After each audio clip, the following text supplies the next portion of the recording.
Good morning friends. GST platform के YouTube channel में आप सभी का स्वागत है। जी हाँ friends, income tax return filing जिसकी ड्यू डेट 31 जुलाई 2023 को समाप्त हो रही है, उसके परमानेंट एक्सटेंशन की रिक्वायरमेंट जो अब भेजी जा रही है, उसके अंदर सबसे इम्पॉर्टेंट चीजें जो हैं वो आपको समझनी है और आपको इस वीडियो के अंदर सपोर्ट दिखाना है, इसे शेयर करना है ताकि मैक्सिमम लोगों तक, मिनिस्ट्री ऑफ फाइनेंस तक ये बातें जो हैं वो पहुंच जाएं और ये जो प्रैक्टिकल चीज है ये लागू हो जानी चाहिए। हर साल के एक्सटेंशन की रिक्वेस्ट जो है वो नहीं पहुंचनी चाहिए, परमानेंट एक्सटेंशन होना चाहिए। ये 31 जुलाई की डेट नहीं होनी चाहिए। क्यों नहीं होनी चाहिए वो देखिए। सबसे पहले तो आप ये समझिए कि जो हमारा अभी ड्यू डेट रहता है 31 जुलाई, वो प्रैक्टिकल क्यों नहीं है। वो इसलिए नहीं है क्योंकि deadline to file the income tax return for non audit case, जो नॉन ऑडिट केस है उसका 31 जुलाई है, वो आप सबको पता है। So many professional bodies have been made numerous requests to the ministry for requesting deadline as 31st August permanently। 31 अगस्त ये डेट परमानेंट हो जानी चाहिए, एक्सटेंशन की रिक्वायरमेंट नहीं है हर साल। इसके पीछे रीजंस हैं, बहुत सारे रीजंस हैं, लीगल लेजिटिमेट रीजंस हैं। क्या? सबसे पहला, अगर आपका इनकम टैक्स रिटर्न जो फॉर्म्स आप फाइल करते हैं वो फर्स्ट अप्रैल को रिलीज कर भी दिए जाएं, फिर भी क्या आप अप्रैल के महीने में अपनी आईटीआर भर पाएंगे? नहीं भर पाएंगे। रीजन क्या है? रीजन है फॉर्म 16 इशू किया जाता है 15 जून और ये 1 अप्रैल को नहीं मिलता। फॉर्म 16 15 जून को क्यों किया जाता है? क्योंकि किसी भी फाइनेंशियल ईयर के लास्ट क्वार्टर का, जनवरी से मार्च की टीडीएस रिटर्न, उसको फाइल करने की डेट होती है 31 मई और उसका जो फॉर्म जनरेशन का डेट है वो होता है 15 जून। तो 15 जून तक टीडीएस जब तक अपडेट नहीं होगा, आपकी इनकम टैक्स रिटर्न भरी कैसे जाएगी? 1 अप्रैल को संभव ही नहीं है। मोस्ट ऑफ द केसेस में फॉर्म 16 के अंदर करेक्शन की रिक्वायरमेंट रहती है जो कि रेक्टिफाई होती है 15 जुलाई तक। तो इस पहली केस के अंदर जहां आपका टीडीएस सर्टिफिकेट, टीडीएस का डेटा ही अपडेट होगा 15 जून तक, तो 1 अप्रैल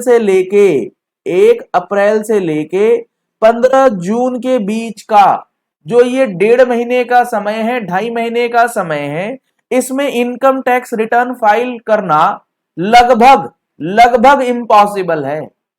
विदाउट टीडीएस इनकम टैक्स की रिटर्न गलत चली जाएगी। पहला पॉइंट तो ये।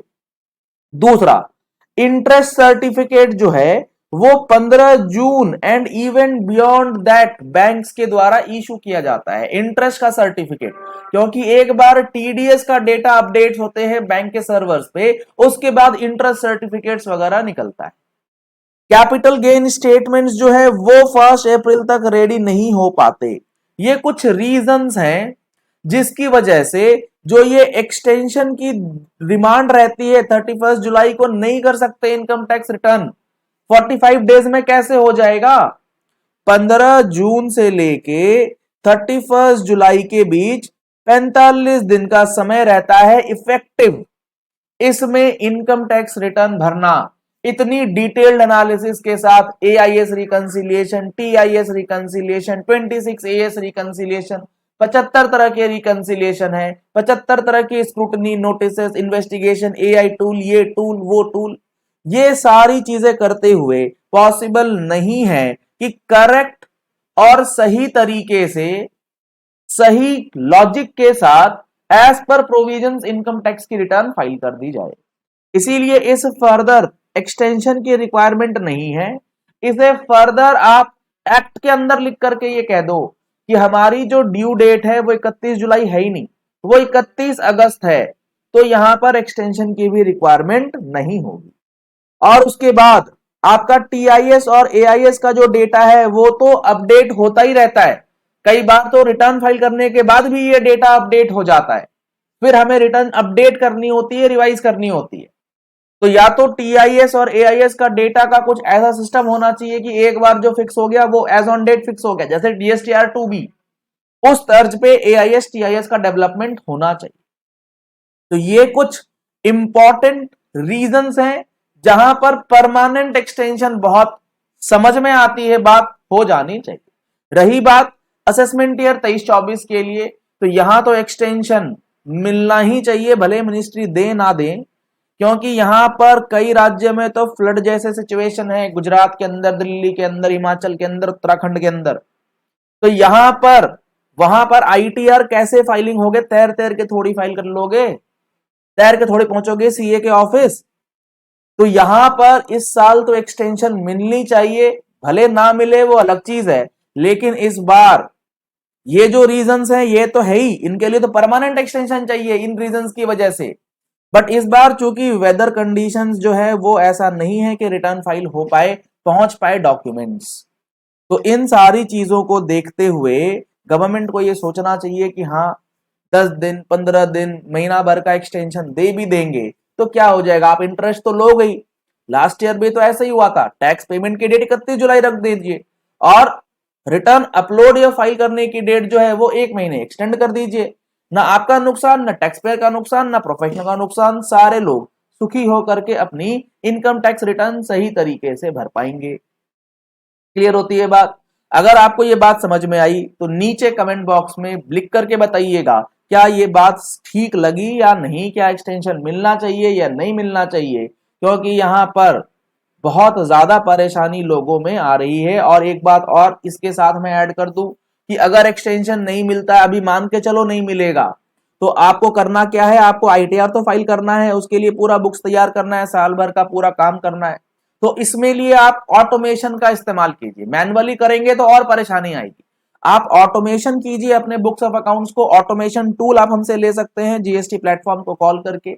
यहां पर हम लोग एक्सेल टू टैली देते हैं, जिससे आप एक्सेल के माध्यम से पूरा का पूरा टैली अकाउंटिंग आप कर सकते हैं।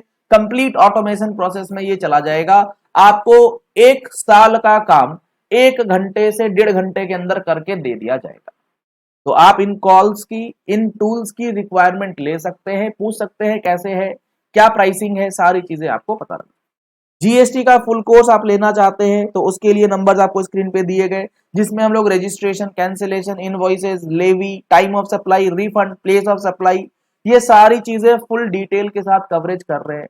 ये सारी चीजें आपको अवेलेबल कराई जाएगी। आप हमारे जीएसटी प्लेटफॉर्म मोबाइल एप्लीकेशन को डाउनलोड कर सकते हैं प्ले स्टोर से, लिंक आपको वीडियो के डिस्क्रिप्शन बॉक्स पिन कमेंट में दिया गया है, उसमें से भी आप डाउनलोड कर सकते हैं।